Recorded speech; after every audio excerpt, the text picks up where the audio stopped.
Hey YouTube family, this is Dad Who Does. Welcome back to the channel. This is part of our continuing series on the 5.3 liter LS rebuild.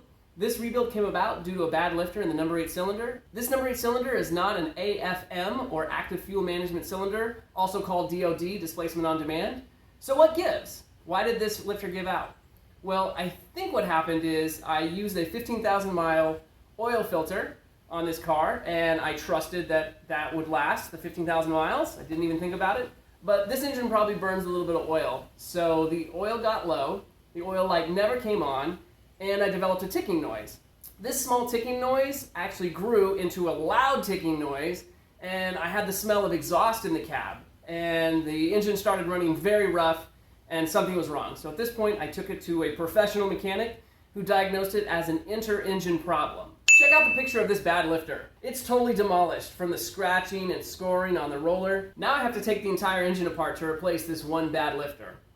Well, as long as I'm totally disassembling the engine and rebuilding it, I might as well put some aftermarket goodies into it. So today, we're going to put in some aftermarket Johnson lifters. I'll show you how I do that coming up.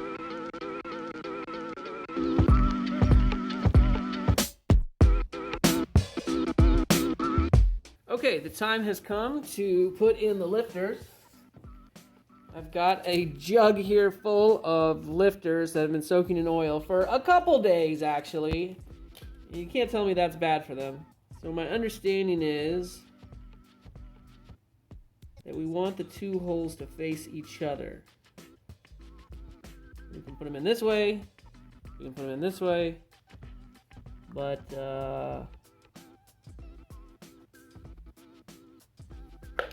there we go. There's one.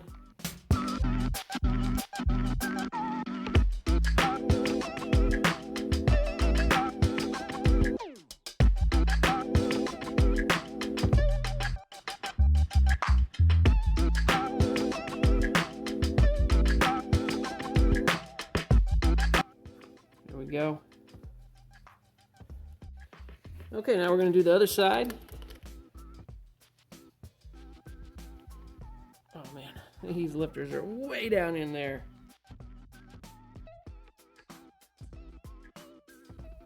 Okay, and remember, we want the holes facing each other.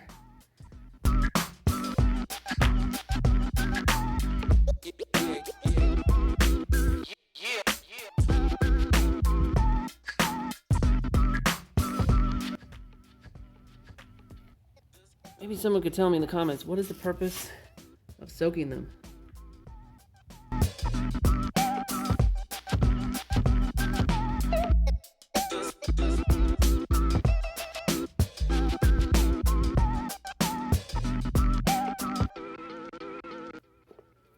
Okay, since my fingers are covered in oil, I'm gonna go stick my fingers in the holes in the truck. Okay, so now I'm just gonna put some oil on the lifter bores. I realize that we've already oiled the hell out of the lifters, but I mean, really, is this gonna hurt anything? Probably not. So let's go for it.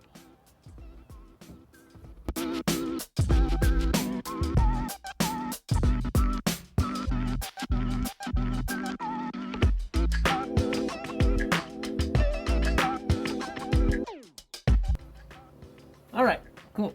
Got all four of those lubed up. My recollection is that the notches go towards the edge.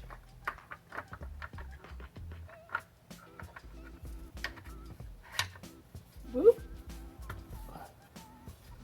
There you go.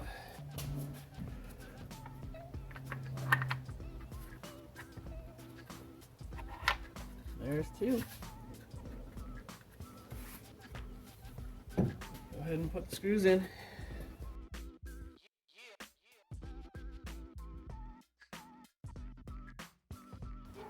All right, let me go figure out what the torque spec is on that. And FYI, the answer was 89 foot-pounds. I'm sorry, inch-pounds on the Gen 4 and 106 inch-pounds on a Gen 3. This being a Gen 4, we've already set ourselves up here for 89 inch-pounds. And of course, it's a 10 millimeter. Okay. There we go.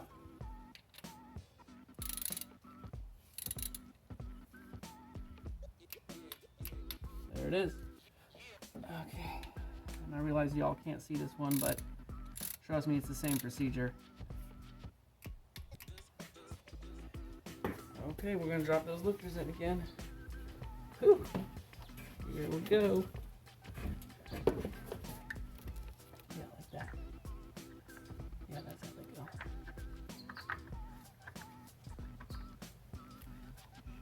That.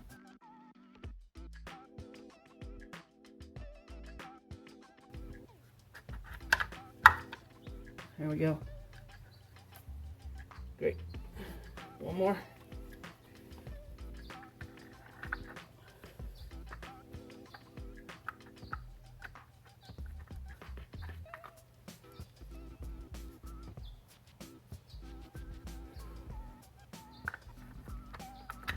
There we go.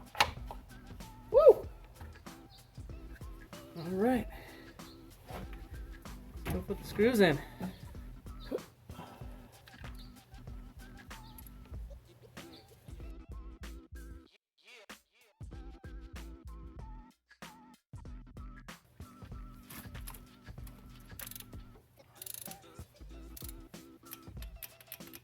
I like how it's very definitive as far as... Guess what? It's time to put a head on. One thing I wanted to capture on video before we go is the whole reason there was rubbing is the number 8 cylinder, which are these two lobes back here in the back, were rubbing. Now there's a little bit of scuffing right here on this lobe, but really, you know, the lifter is where it really got damaged. So it looks like this one's okay, but shoot, if I got to go through all this, I might as well put in a performance cam.